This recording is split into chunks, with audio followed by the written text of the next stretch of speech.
Bhutani, elements. Bhuteshu, in the living entities. Ucha aveshtu, both gigantic and minute. Anu, after. Vishnani, situated internally. Apavishtani, situated externally. Tata, so. Teshu, in them. Na, not. Teshu, in them. Aham, I.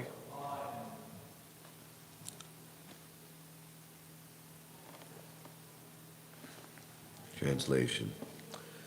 As the material elements enter the bodies of all living beings and yet remain outside them all, I exist within all material creations and yet am not within them. Purport by His Divine Grace, Srila Prabhupada. The gross material elements, earth, water, fire, air, and ether, combine with the subtle material elements, mind, intelligence, and false ego, to construct the bodies of this material world, and yet they are beyond these bodies as well. Any material construction is nothing but an amalgamation or combination of material elements in varied proportions. These elements exist both within and beyond the body. For example, although the sky exists in space, it also enters within the body. What is this noise? I can't be having this noise while I'm trying to concentrate on any level. If you're going to be putting this stuff away, do it after class, please.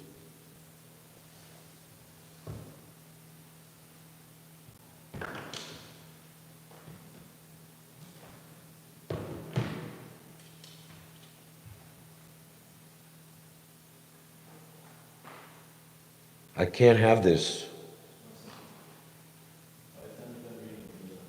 I don't want to read with noise going on. This is very serious.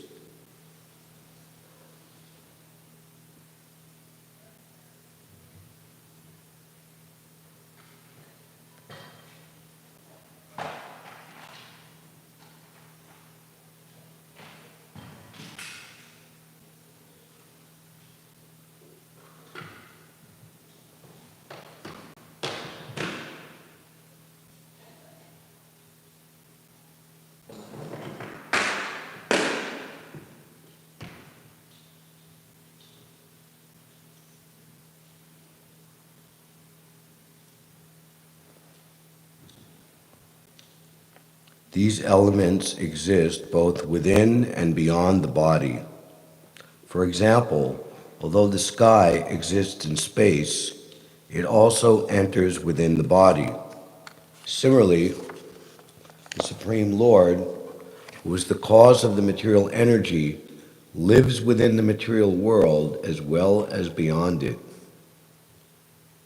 Without His presence within the material world, the cosmic body could not develop, just as without the presence of the spirit within the physical body, the body could not develop. The entire material manifestation develops and exists because the Supreme Personality of Godhead enters it as Paramatma, or the Supersoul. The personality of Godhead in His all-pervading feature of Paramatma enters every entity, from the biggest to the most minute. His existence can be realized by one who has the single qualification of submissiveness, and who thereby becomes a surrendered soul. The development of submissiveness is the cause of proportionate spiritual realization, by which one can ultimately meet the Supreme Lord in person as a man meets another man face to face. Could we move more this way? Because I have to have whiplash. I can't just looking like this and everybody's over here.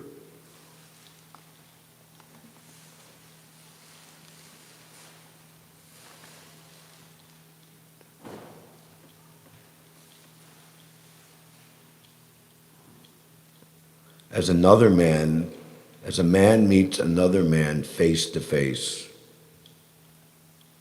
Because of his development of transcendental attachment for the Supreme Lord, a surrendered soul feels the presence of his beloved everywhere, and all his senses are engaged in the loving service of the Lord.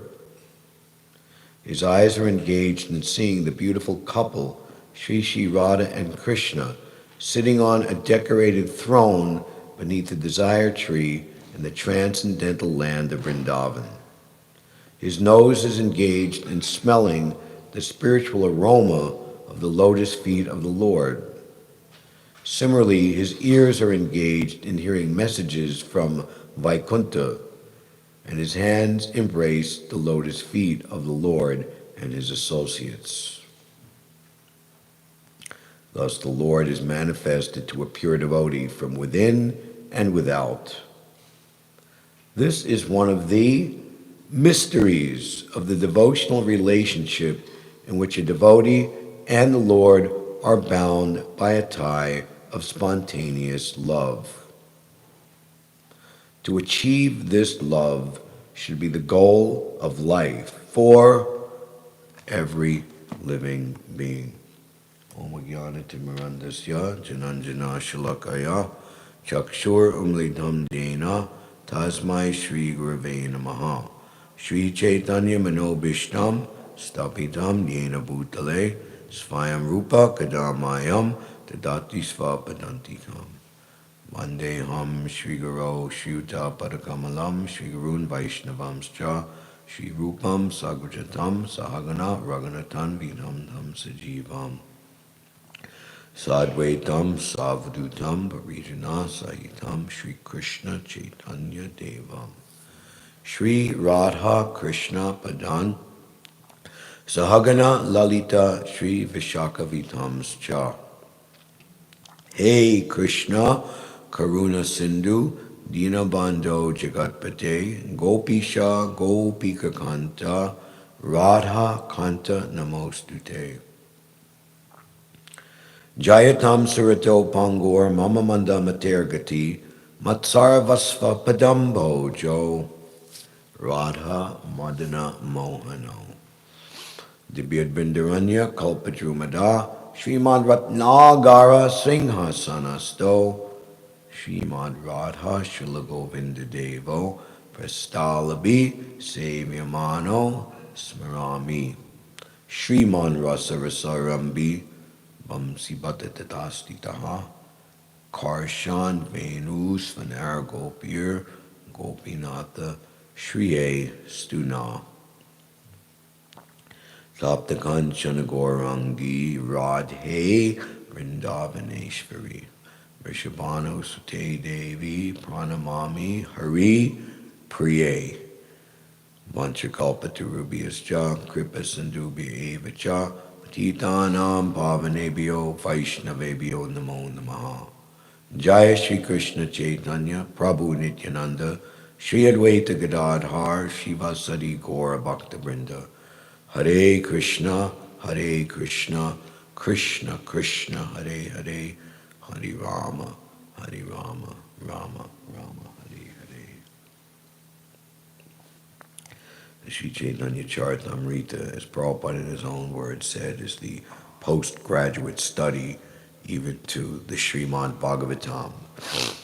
So, especially as we were saying last time we spoke on the Caitanya-caritāmṛta, this gives us an opportunity to view Prabhupada rendering many verses of the Srimad Bhagavatam twice.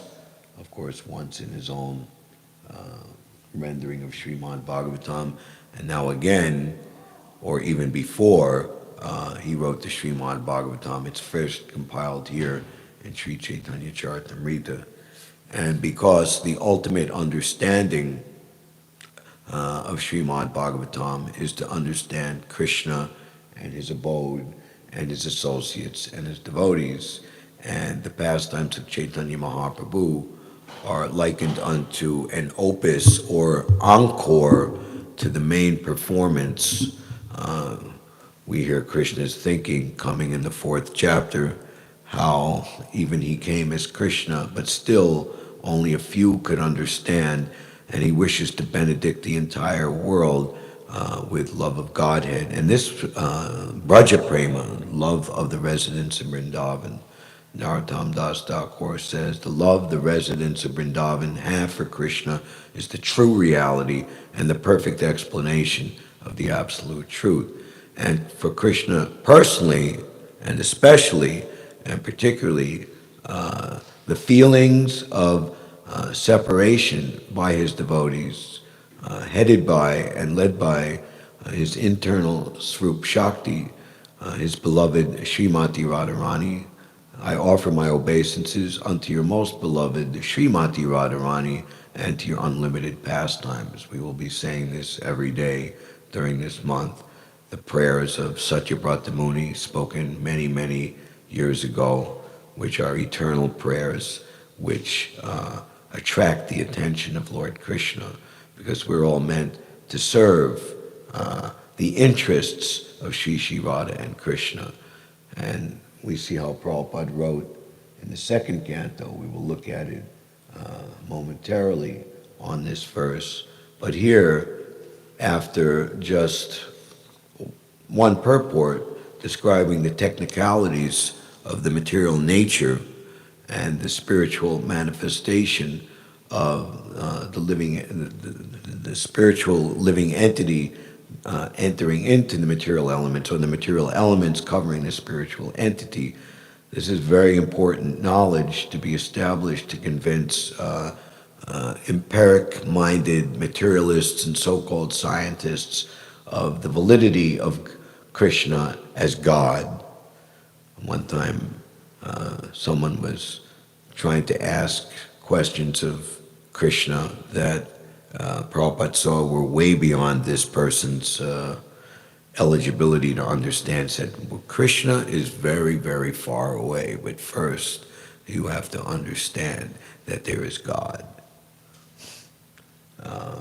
So here Prabhupada immediately gets right to the point. Because of his development of transcendental attachment for the Supreme Lord, a surrendered soul feels the presence of his beloved everywhere. Prabhupada is describing his existence can be realized by one who has the single qualification of submissiveness. So the whole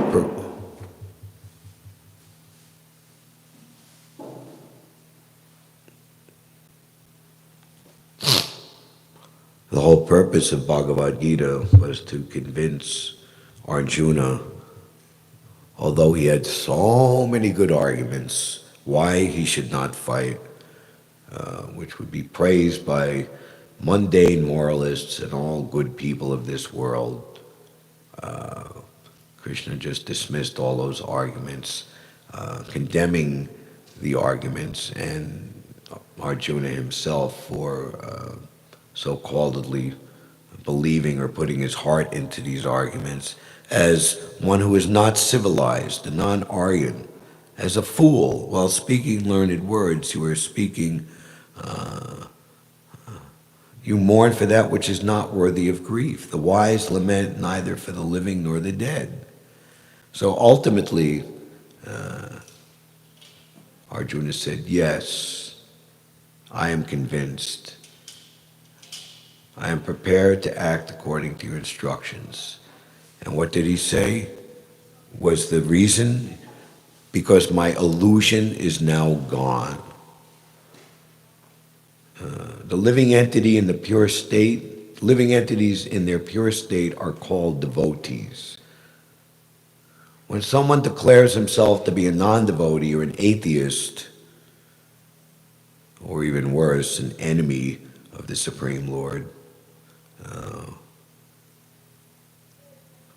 one time one very quick-minded book distributor devotee distributing a book, and the person said, "I'm an atheist, I'm a Satan worshiper, I hate God." I said, "Great, you should buy this book because it'll tell you all about your enemy." "Okay, I'll buy it."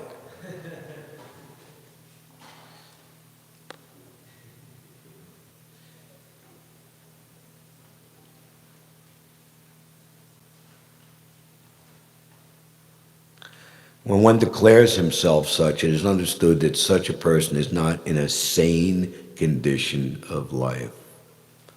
So we are practicing Krishna consciousness. The symptom of the sincere person, even in the so-called neophyte stage, is that, this is a description of the Kanishta, he understands that devotion to the Supreme Personality of God, and particularly to Krishna, is the ultimate goal of life. But his faith is soft and pliable, and he can be swayed by strong atheistic arguments.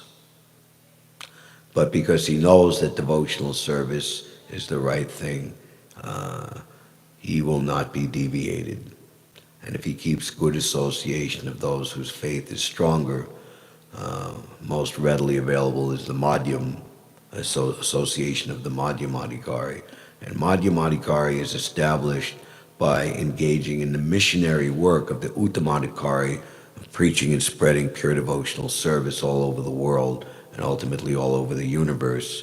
Then one's position is very secure, and one is guaranteed to ultimately himself achieve the Uttamadikari platform, where there's no question of falling down. And more than that, one will be empowered to convince everyone else by his strong and empowered preaching. And this is what Srila Prabhupada wants for all of us, to come to that stage that he is on. And certainly by his mercy and by his desire, all this is possible. Prabhupada speaking in Los Angeles on the 3rd chapter of the Bhagavad Gita, making the clear distinction between acting for Krishna is transcendental and free from all reaction, all seemingly we're acting like other people with ambition and with, using our strength and fortitude and ingenuity, etc., etc., etc. That the mundaners, they can't understand the activities of the devotees. They think that becoming spiritual means to give up all activity, all desire. You people have cell phones and you have all of this, all of these things. How is that spiritual? Prabhupada said, actually, only the devotees should have all of this fancy technology and fancy material activity, material amenities, because they really understand how to use them. Or if they're just too unnecessarily extravagant, then devotees would show the way by doing without them. We could have or we could have not. I could live in a palace or I could sleep under a tree. For me, it's the same. So Prabhupada would instruct to us that, and Prabhupada said like that we should establish self-sufficient communities so we have nothing to do. We're not implicated. We won't be harmed. We won't be put at a loss or worse if all of these things that are created by the non-devotional society don't exist anymore. So he's speaking in Los Angeles, and he's saying that at first Arjuna was a no man. He said no to Krishna, but after hearing Bhagavad Gita and being convinced, he became a yes man.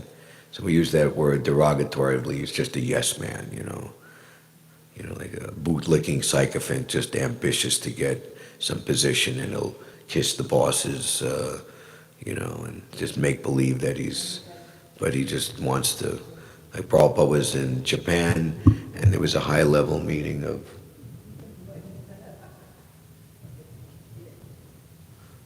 Dainipan executives, and there were like 7 or 8, and very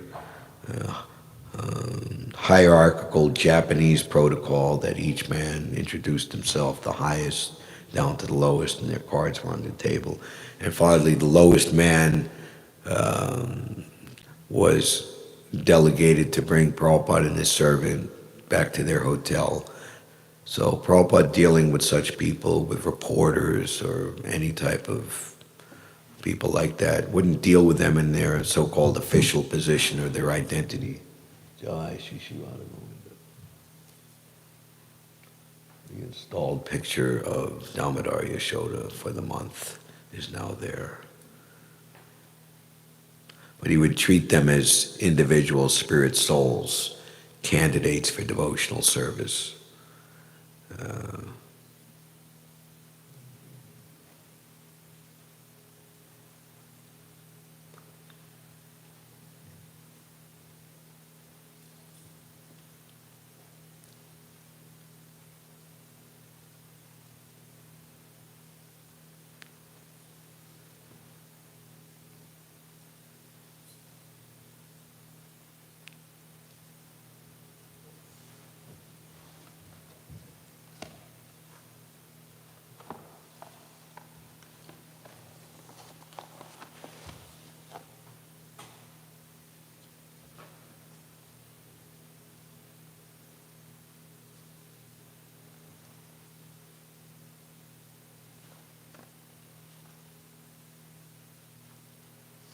Prabhupada's purport on this verse in the 9th chapter, 35th verse numbered, 2nd canto.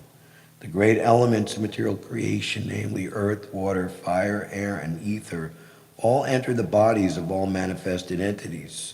The seas, mountains, aquatics, plants, reptiles, birds, beasts, human beings, demigods, and everyone materially manifested. And at the same time, such elements are differently situated. In the developed stage of consciousness, the human being can study both psychological and physical science, but the basic principles of such sciences are nothing but the material elements and nothing more.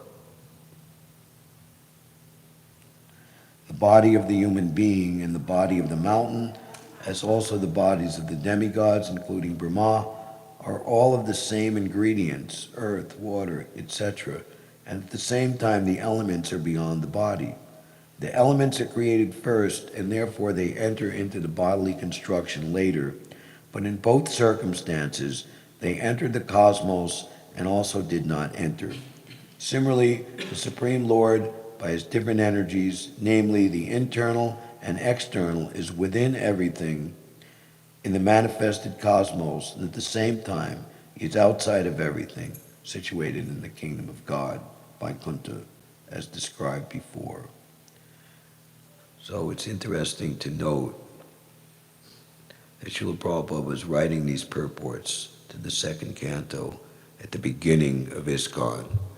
Prabhupada started when he had people who could help him in the summer of 1966, composing the 2nd canto. He came here already, the 1st canto was completed in 1964, 1965.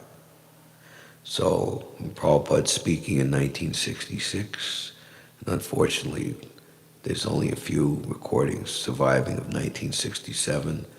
The devotees didn't have the wherewithal to record Prabhupada in San Francisco. That would have been very amazing. But then again, Prabhupada speaking throughout 1968, we could say very basic and introductory and easy, elementary, the way Prabhupada was speaking. But simultaneously, he's translating this 2nd canto and teachings of Lord Chaitanya in 1967. So Prabhupada, just like an expert teacher and also a humble teacher, he could come down and teach 1st and 2nd grade, or at the same time he could teach PhD, college, university in the topmost place. He has the ability. Mukunda Maharaj, when he was Michael Grant, taking Mridanga lessons from Prabhupada on the Bowery, his first realizations were that Prabhupada was genuinely relishing seeing my first fledgling attempts in the very basic Mridanga beats and thinking, wow, this is a real teacher. He's just taking pleasure in seeing the ascendancy and learning of the student, no matter how basic. Just the joy of knowledge. If you go on Vrindavan Prikram and you turn the corner at Keshighat after the Yamuna Devi temple, there's a school and it's called the Maha Prema Vidya Lal, the love of knowledge school.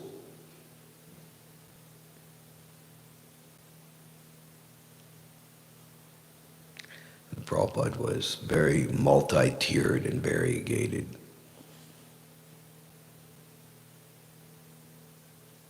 That's the Uttamadhikari. He is fit to make disciples all over the world and all over the universe.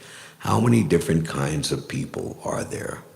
It's like one devotee was remarking yesterday, we had about 30 or 35 devotees on the Harinam at one point, and everybody was remarked to me, maybe I don't notice because I'm here all the time, it's all one, man. But everybody is different, so much variety, and the people in general, you know, were kind of like, we're all like pigeonholed and cubbyholed and boxed in, you know, these people are with these people and those people with these people, and we can understand who these people are because they look like this, they act like this, but then we have like all these different people who normally wouldn't like each other on their own, and Prabhupada even remarked that only in Krishna consciousness can we all be brought together. And then devotees would remark, I'm in the ashram and these are my brothers and sisters, but on the material level, it's quote unquote out in the material world, it's so quote unquote normal life, I'd never have anything to do with these people. That is the unity and diversity and diversity and unity, and the miracle of Krishna as the Akilam Rasamrita Sindhu Murti, the source of unlimited devotional opportunities for countless living entities, and the pure devotee who is representing his beloved Lord. Because of his transcendental attachment for the Supreme Lord, a surrendered soul feels the presence of his beloved everywhere, and perhaps more importantly, in everyone. All his senses are engaged in the loving service of the Lord. His eyes are engaged in seeing the beautiful couple, Sri Sri Radha and Krishna, who are the source, who are the target or the ultimate goal, that's the target, ultimate goal of every living entity's love and reciprocation, that service that makes their need for love and reciprocation perfect. His eyes are engaged in seeing the beautiful couple, Sri Sri Radha and Krishna, sitting on a decorated throne beneath the desire tree in the transcendental land of Vrindavan. Our Mangalacharna prayer to Sri Sri Radha Govinda, the divine couple, Sri Sri Radha Govinda, seated upon an effulgent throne made of jewels in Vrindavan, are served by their most confidential, loving associates. We beg to offer our respectful obeisances unto them. His nose is engaged in smelling the spiritual aroma of the lotus feet of the Lord. Similarly, his ears are engaged in hearing messages from Vaikuntha, and his hands embrace the lotus feet of the Lord and his associates. Thus the Lord is manifested to a pure devotee from within and without.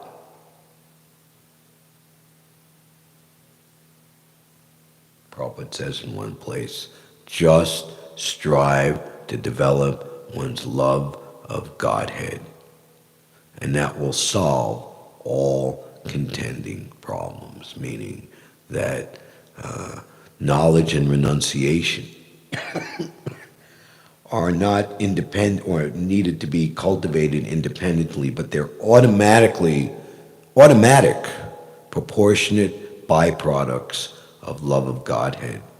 Yamuna Devi, in her biography, written by her, approved by Srila Prabhupada, lifelong devotional companion, Dina Tarini, Devi Dasi, titled the chapter Meeting George Harrison and making those amazing devotional albums, of which Srila Prabhupada, not just he listened one time to the Govindam and experienced ecstasy and instructed it to be played in all temples throughout all of ISKCON for greeting the deities, but he would listen to it many times on his own privately, and he would be moved to ecstasy every time. So anyway, the Beatles, they had a famous song, "All You Need Is Love," all together now.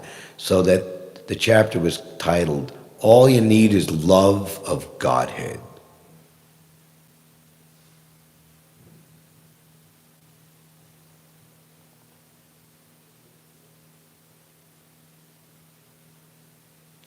His ears are engaged in hearing messages from Vaikuntha.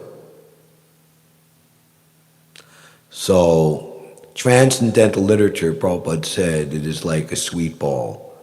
Wherever you bite, it is sweet. Shruti-kirti is asking Prabhupada in the Krishna book, where should we read from? Prabhupada would want to hear read the Krishna book. Anywhere, it doesn't matter.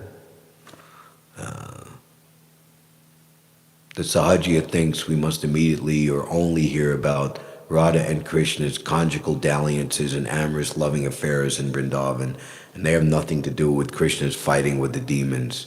But Prabhupada has instructed that for a real pure devotee of Radha and Krishna, every aspect of the philosophy of Krishna's Leela is non-different than his immediate engagement on his ultimate platform of serving the divine couple in Vrindavan. Also Prabhupada in Los Angeles, it's very nice. I noted it down, December 27th, 1968.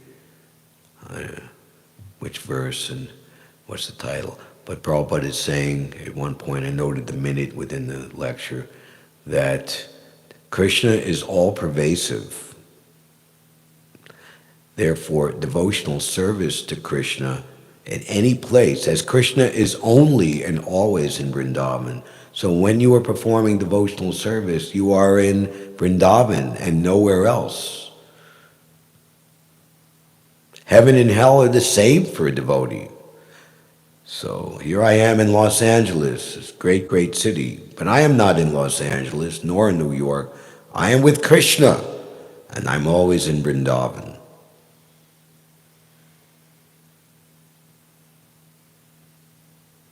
And Prabhupada, as the appointed servant of his spiritual master and Lord Chaitanya Mahaprabhu, was delegated and prophesied to spread Krishna consciousness all over the world.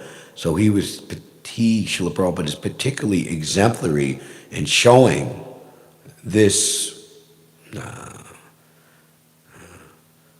being transcendental to everything of this world and this universe, and always being situated in Vrindavan consciousness fully, and creating and distributing and canopying and encompassing all of his disciples and followers and people in general in that same transcendental supreme atmosphere.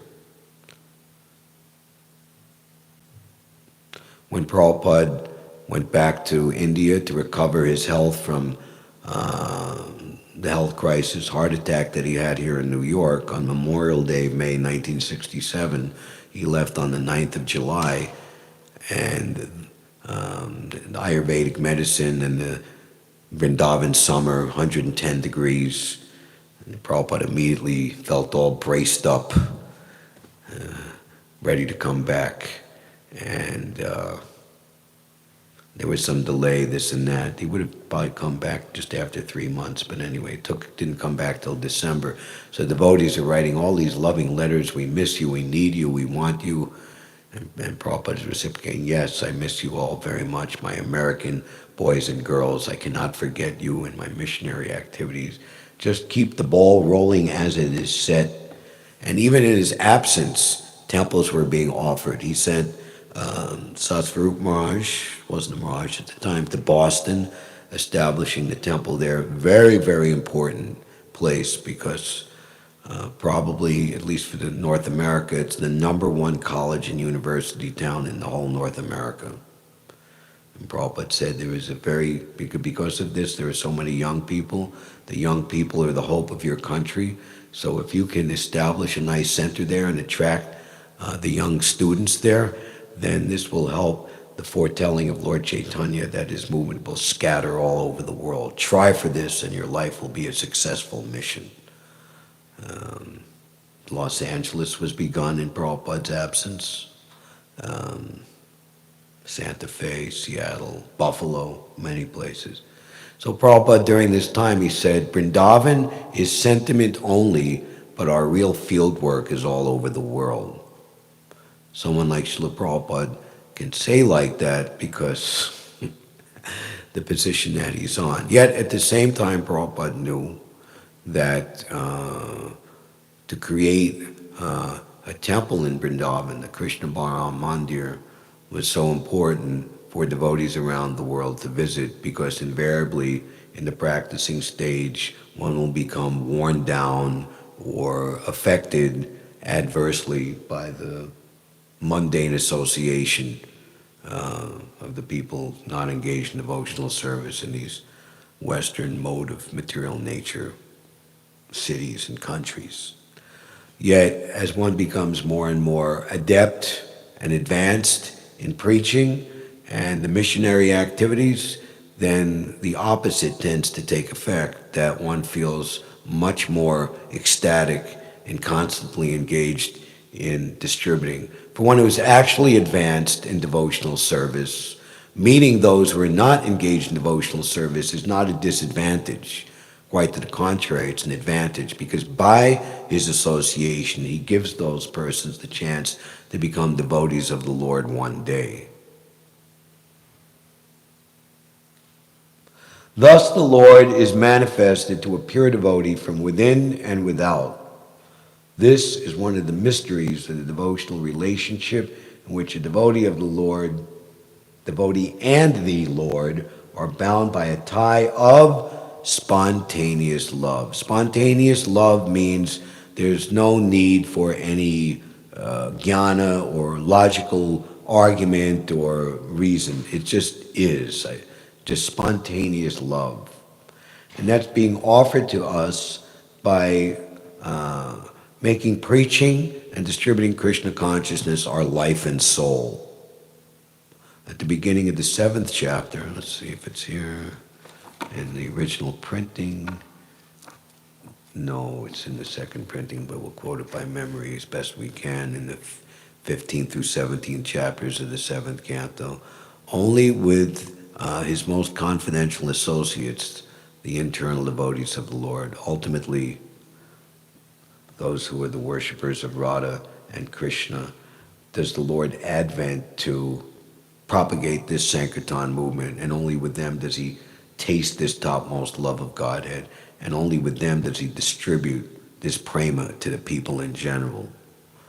So this Sankirtan movement of Lord Chaitanya manifested 450 or so years after Lord Chaitanya's appearance by Srila Prabhupada. Prabhupada writes in the Ādi-līlā that this Krishna consciousness movement is exactly the same as it was during the time when Lord Chaitanya was present. What an amazing statement. How could that be true? Because the same activities are being carried out and the same principles are being followed without fail. And then Prabhupada goes on to say that the devotees of this movement must take great care and attention to understand their responsibility to distribute pure devotional service all over the world via the method of distributing the Hare Krishna Mahamantra. This is one of the mysteries of the devotional relationship in which a devotee of the Lord are bound by a tie of spontaneous love. To achieve this love should be the goal of life for every living being. By attachment to the lotus feet, I the lotus feet. The lotus feet of the spiritual master means his mission. By such attachment to the mission of the spiritual master, that is the perfection of all desire. So we're very fortunate here in this, what would be a proper Sanskrit term for the original Līlastān from which many other sacred places emanate? Just like Sri Caitanya Math is considered the fountainhead of the entire Gaudiya Math, Srila Bhaktisiddhanta said.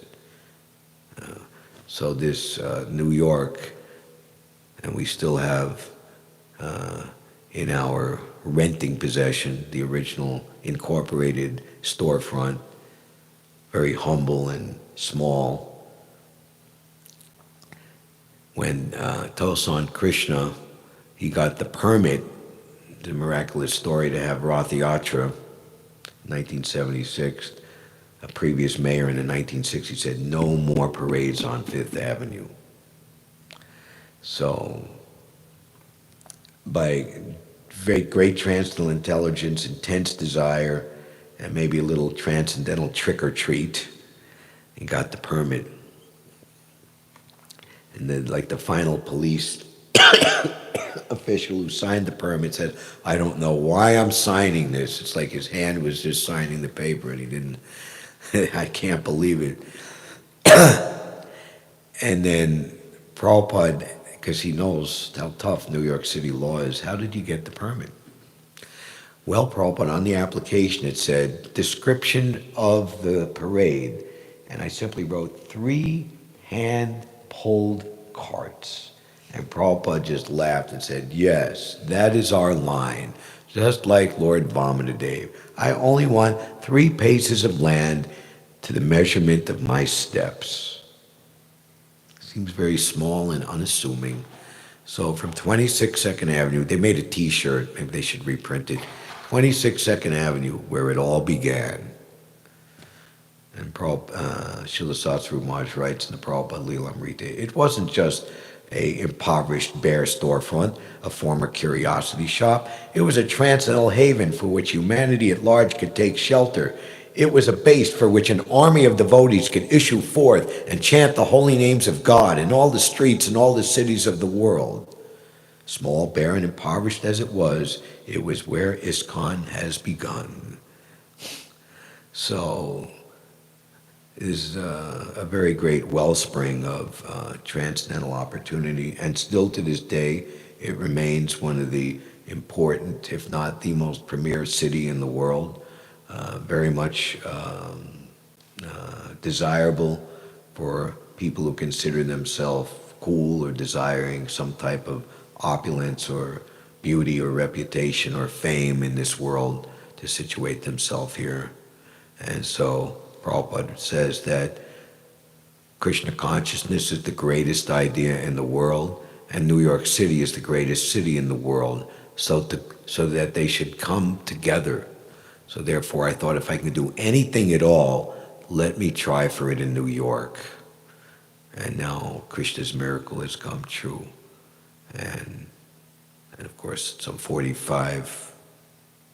6 years have passed since His Divine Grace has seemingly physically departed, but how many temples and devotees and ashrams, so many things have expanded in that time, and that will go on and on and on. So this Kartik month is a wonderful opportunity to engage in what we always do and feel the benefit of it even more during this most sacred and holy month. Our satisfaction is mainly there in seeing the expansion of opportunity for more and more souls to get Srila Prabhupada's mercy, the mercy of Lord Chaitanya, Shri Radha and Govinda. And it is a cause worth giving one's whole energy and life to, dying on the battlefield. For a soldier to die on the battlefield is glorious, is it not?